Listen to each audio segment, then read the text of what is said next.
MINOTAUR. I'm here with the Imperial Armour Volume 7, the Siege of Vraks, Part 3. So this is the third book on the Siege of Vraks. This is the third and the last book, and I'm here to show you what's inside, and just to show you another nice book from Forge Wall. Okay, you can see here we have the brass scorpion just starting. So and on the cover we have again a warhound, another warhound, and this time it was a new, I think it was a new release on this book. So we are going to have, and here we have a REAVER. So we are going to have some heavy stuff in this book. Again, it's going to be Imperium against Chaos. So we are going to have both Imperium and Chaos here, and it's quite similar to the second book. Okay, so they start here with the Siege of Vraks, and see, we start with this nice dreadnought from the Red Scorpions. Remember, Red Scorpions were appearing in the previous, in this part 2. So here we still, and then we go directly to chapter 12. Okay, and chapter 13. So it's continuing with the campaign we have read. So it's continuing the campaign that started in the previous books. Okay, and then the it starts evolving. We have, again, as in the other books, these very nice illustrations. So these are really these books have excellent artwork combined with pictures, and I would love to see how these pictures are really look like pictures of real stuff. We'll know. Here we have a Sorcerer of Norgol. So this was before Death Guard exists in the terms of a separate codex, right? So Death Guard was existing, of course, for since the beginning of almost of the 40k, but they were part of the Chaos Codex, so they did not have a separate book until we were in 8th edition, is where Death Guard had for first time a separate book. It's like the Thousand Sons, if I'm not wrong, they had a separate book for first time in 7th edition. Okay, so you can see how the campaign evolved. Here we had a new type of unit that will appear, that are the Nargel Ogwins. Okay, in the previous one we had the Berserk Ogwins, and now we have these ones that are going to be more Nargel. Okay, so here we will have more Nargel than in the other book. Some tanks. Okay, and this is the new, I think this was the new equipment, and yeah, this is the neutron laser, and I think this was unstable laser. If I'm not wrong, the rules were telling you that you can have a critical failure, so you have to be careful with this vehicle. And we have here the Inquisition, so we see that the Inquisition have arrived, and we have this is the Rhino transport of Order Mareus Inquisitor Vox during the assault on Armory in 5944. This is My Virtus, the highly ornate personal land rider of Inquisitor Lord Thor Malkin. Okay, so you can see that this is here, the Inquisitorial troops are here. Okay, so you can imagine the scenario is getting more and more complicated. This is the Balor Tank Hunter. This vehicle was engaged with REAVER Titan Ayakus Ultra during the battle for Gate 579-459. And here we have more chaos. I like a lot. So as well, this is great to have ideas for schemes, right? This scheme here, if you do Black Legion, it's so nicely done. It's really a very nice idea. This almost invisible arrow with the eye, I think this is really nice. So this is a Land Rider of the Black Brethren of Aereas, a warband of the Black Legion, and this is from the Death Guard. Curious that it has all colors, the white, cream, of course very dirty. A Black Legion Defiler, and this looks like an Iron Warrior. And here we have some machines that were only available in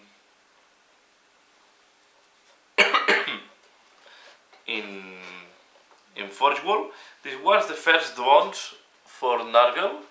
Okay, they had a big propellers there, two big propellers on the side, so it was a different concept of what we have today. But as you can see, the type of drones, the design have evolved, but the idea was existing really before. So these are the Khorne Blood Slaughterer, part of the Skull Talkers, counter attack gate. These are also Khorne. So these are Khorne machines, and these are Nargol machines. These are BLIGHT drones. Here we have a nice picture of a REAVER, and we have, this is the Red Hunters. These are the Red Hunters. So another chapter, I think, is another Forge World chapter. Map with the tail of the citadel of Vraks. Here we see how all the movement, tactical movement. So it's like they present this like if it's a history book, right? Here we have Titan Princeps. So if you want to know more details about how the Titan Princeps looks like and what are the different parts. So they always have this interesting stuff. This is why I wanted to share with you, because it's like reading a history book, but of course it's fictional because it's based on 40,000. Grey Knights also appear in the scenario with some big stuff, because yeah. Okay, and here we see all the different chaos factions that are involved. Well, so we have the Purge. These are the Faithless. So but this is like an Alpha Legion one. I think this is Iron Warriors.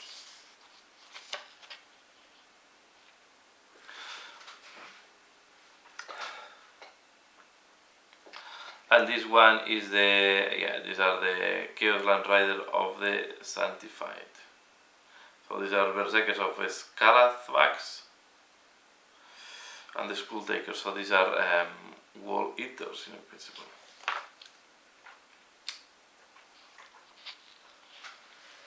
Okay, and then we have the Brass Scorpion. So the Scorpion was also, I think, was during this period that they were launched together with Apocalypse. It was when Apocalypse was starting. This book should be from 2010, if I'm not wrong. It's 1 year after of the previous one. No, 2009. It's still 2009. So within the same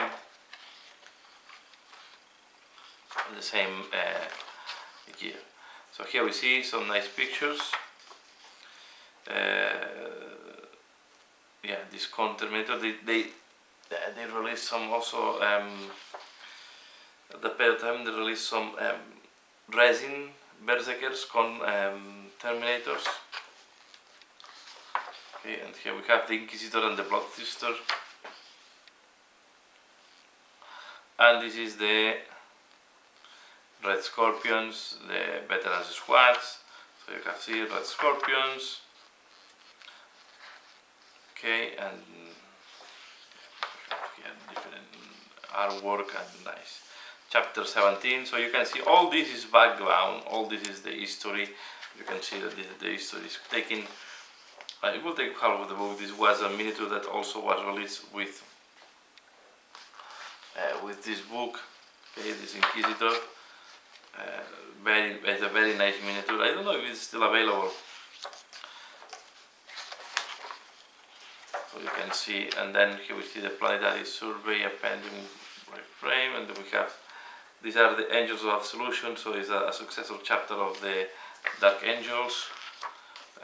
Here we see more about the Angels of Absolution. you can see that the Imperium have gathered a lot of forces here. And now we go to the Imperium, so now we stop here all the history and we go to the Imperium, so they will show us how what are the different tubes of the Imperium that they have participate. Okay, you see, this is also an excellent guide for painting. Okay, more detail about the quick, and then they will show you the different units. So we have the Land Rider Redeemer, the Minotaur. This was quite a curious one, a curious tank. Okay, with a double cannon, but not wrong. Main armament is a twin Earth Shaker cannon, so it's like having two basilisks together. Okay, and I don't think it's open top, if I'm not wrong.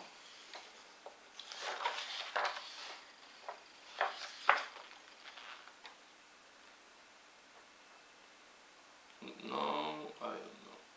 I can't see here. Yeah, it's open top. So it's really a basilisk with a double cannon. We have the Baldur Tank Hunter. Okay, and here we have the different options. And if I was not wrong, the armament was able to have a problem. So here we see the primary weapon is a shock pulse and have feedback. So if the neutron laser fails its penetration roll against a target armor, not a successful save does not count for this. Roll a d6 on a result of 1, dangerous energy feedback inflicts automatic glazing so you have a slashback if you fail to penetrate. And then say the pulse of neutron laser overwhelms the vehicle systems. Any non-super heavy vehicle hit by a neutron laser suffers automatic crew stun, result in addition to any damage. So you make a stun by default.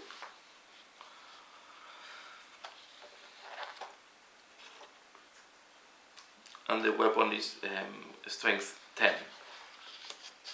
Here we have the Ordos Maleus Inquisitor Lord. So this is the Hector Vraks. Okay, really, yeah. And they make the miniature and was quite nice as well. So, and here we have the rules for the Inquisitor Vraks. Of course, this was for the previous version of Warhammer, so it's not meaningful today. And then we have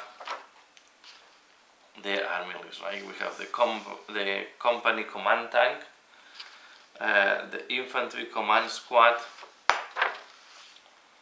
the commissar tank, and the Atlas recovery tank. And then as well, we have the squadron command tank, the infantry platoon. So it's a combination of Imperial, of the armored ones and the infantry. We have the Grenadier squad and then dedicated transports. We have the Centaur, the Gorgon, the super heavy. You can take it as a dedicated transport. Then they had the tank squadrons, the Death Corps infantry squad, and as fast as I have HORNE, the Rider Cyclops, and the heavy support, the destroyer tank hunter. So we have all. This was really infantry. Okay, so you don't have rules for Space Marines here. So if you want to use the Space Marines, you have to use the different codexes.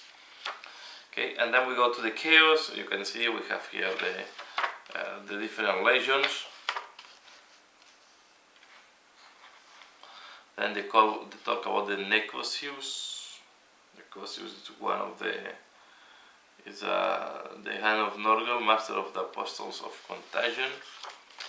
The Defiler, the Brass Scorpion, the Great Brass Scorpion. So it's the same. This was a super heavy. The Blight ones.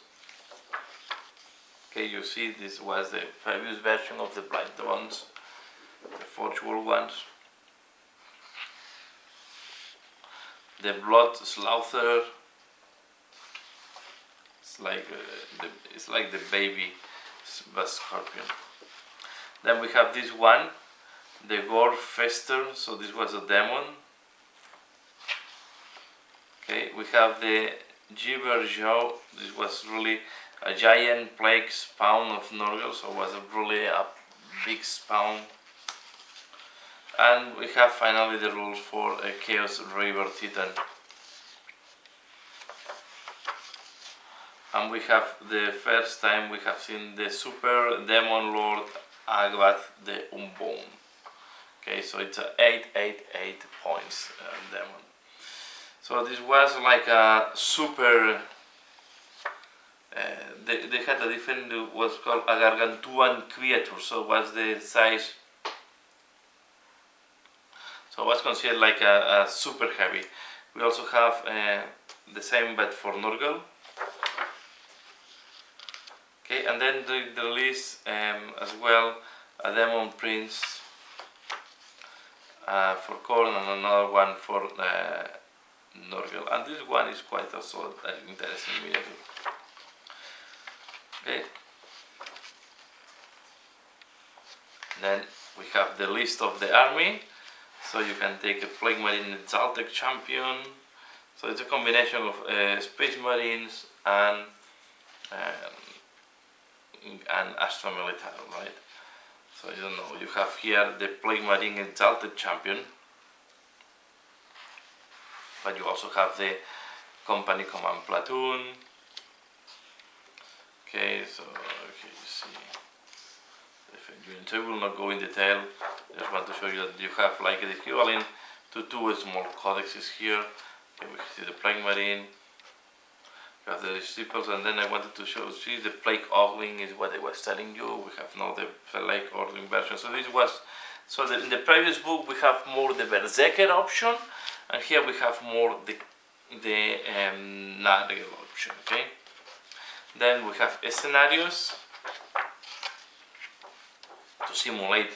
So with these scenarios, you try to reproduce the campaign that we just have read before, and you have the different battles. The Siege of Vraks multiplayer campaign system, in case you want. So these are the different zones. So this is quite elaborate with a lot of detail.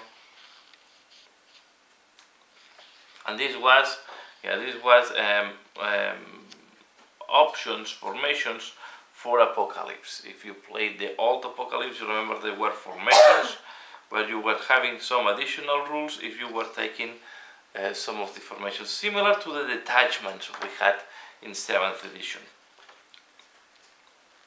But this is okay, so you had different formations and they were giving you some additional bonuses. Of course, if some of these formations are quite impossible for most of the people to collect. Okay. And we go to the super heavy rules and the flyer rules. The super weapon rules, and when we can still have templates. So we're talking about a book that is more than 200 pages with a lot of information, including a lot of background and a lot of rules to play Renegade Guard as well. So if you have followed this, you will see each book is representing different stages or different moments of the campaign of the Siege of Vraks, and the 3 books have rules for Imperium and rules for